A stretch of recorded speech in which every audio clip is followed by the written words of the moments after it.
All right, today we are dealing with Brightlines roof rack crossbars that are going to go onto ye old Stormtrooper over here. Part of the complication, this being an altitude package and not Overland Summit or any of the other higher end versions for roof rack mounts, this comes with these plastic moldings along the roof line. Kind of hard to see here in garage lighting because I have black roof wrap, but long story short, it's these moldings that generally come, I think, standard on even the base models. The problem is that for a true, so to speak, roof rack, you supposedly actually need to have these pulled off and technically have to have installed rails that have cutouts. They look like they're aluminum or metal or something shiny with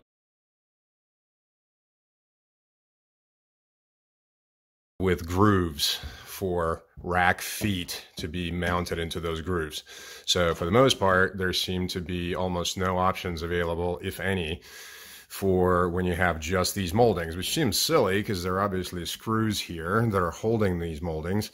And just because it's not metal, yeah, some people might get kind of queasy that it's not going to hold roof rack load or it's going to crack or something like that. I firmly believe that not to be the case. Plus, we were able to find a set that actually does address this particular problem. So Brightlines seems to basically be the only domestic company still left that manufactures cost-effective roof racks. Now, I know that's always topic of contention because, well, Thule, Yakima, however the heck you say those guys, insert some other high-end names here, never mind OEM roof rack bars. They come with all sorts of warranty. They're made out of space material that, you know, can withstand the direct contact with the sun. It just doesn't matter. I'm not planning on using this thing on a daily basis, hauling, you know, other cars on top or a giant weight or anything like that. I just periodically need to be able to throw a medium-sized roof carrier up top on this thing and hope that it gets to the destination more or less safely while having minimal road noise. So these are super aerodynamic, very nicely thin looking bars, but don't let the thinness fool you. Very sturdy looking in terms of construction. What is interesting though is availability of color selections. So Brightlines basically for this setup has, I'm sorry, I'm going to correct myself, just Brightlines for Grand Cherokee. This is an 18, so this body type or what have you. Basically, it really has just two options. There's an option that has the feet that have to sit on top of the molding on the roof. I'm sorry, not molding on the roof, but those actual roof rails that cost you God only knows how much money from the factory. And then there is the option that actually is specifically intended for the Jeeps that have the molding, which is what I specifically was going for.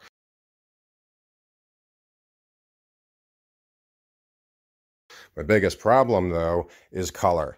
As you can tell, the Stormtrooper is black and white, and the option that Brightlines is offering to be able to mount to the plastic molding has silver, not black crossbars. Again, semantics, but I'm particularly OCD with the color choices and patterns and appearance.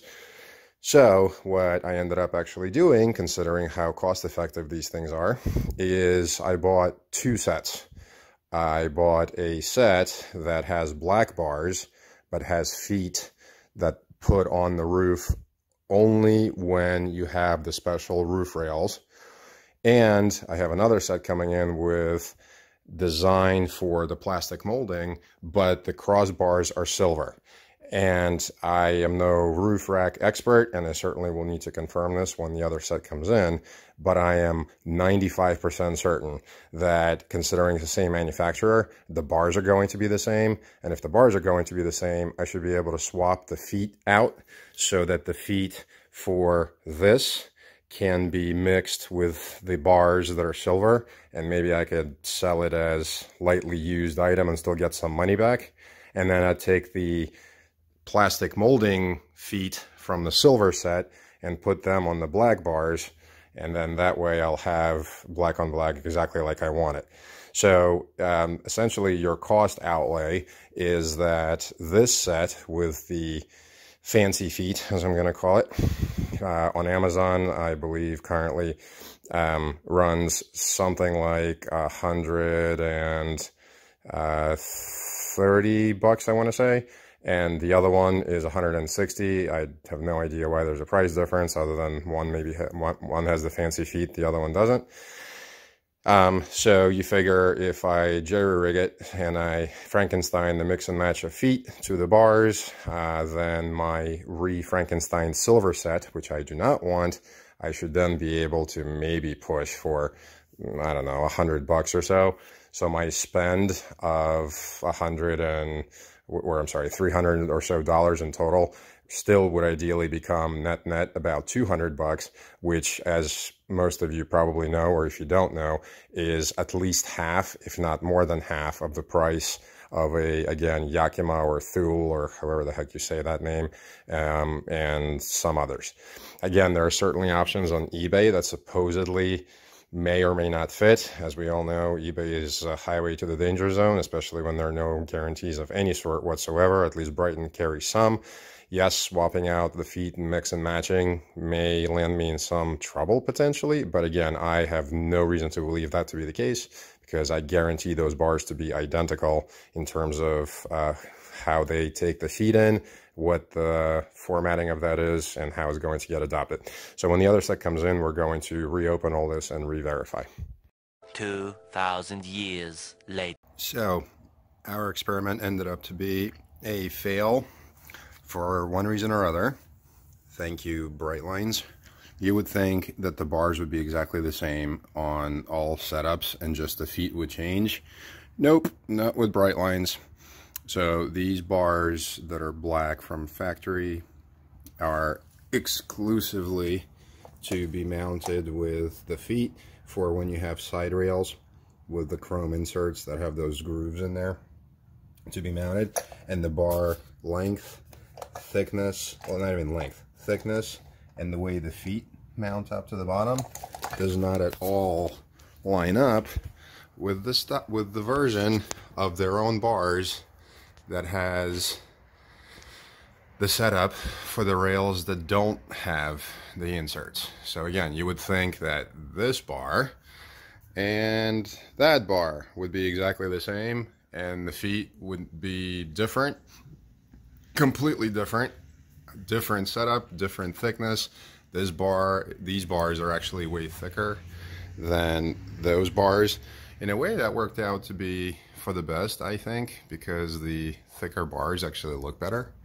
But what we ended up doing was ended up spraying the aluminum bars with just your typical paint, some enamel.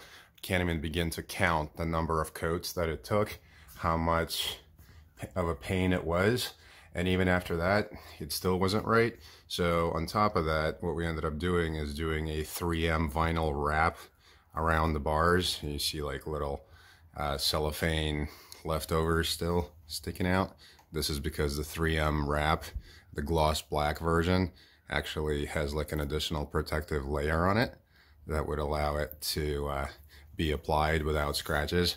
And then you're supposed to peel that off, but whatever, it doesn't matter.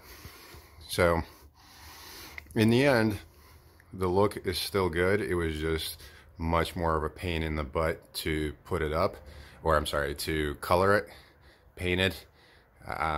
But the actual mounting was extremely easy process.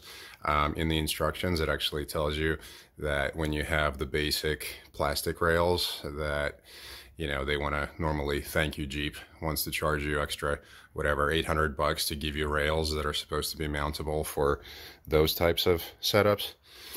Fortunately, with the stock, this is the only known version as of whatever, November, mid-November, end of November 2020. So they tell you not to mount them into the first hole, but to actually mount the front set into the second at at the most front. You also have an option of another hole if your roof box doesn't line up. You can't slide these back and forth, so you would have to then undo, unlock, unmount, move over to this hole if you wanted to. And then with the rears, they also tell you not to use the very back hole and instead use the second to the back. And again, there's this hole over here, but I can't imagine that anybody would ever use it. So most likely the setup would be from here to here. So because these are essentially stationary mount, permanent mount, they cannot be moved around. Unlike those, the advantage of these guys is if you have the factory side rails, these grooves with your side rails allow you to actually adjust the bars and allow you to adjust the distance between these two mounting points, because those who would have an insert, the insert typically goes in a roof rail from here to about here, so the bars can slide around. But for those of us that didn't have that, and frankly I don't mind it, you get this kind of look. So project wasn't quite exactly what we thought it would end up being. We ended up having to improvise, but still worked out pretty well.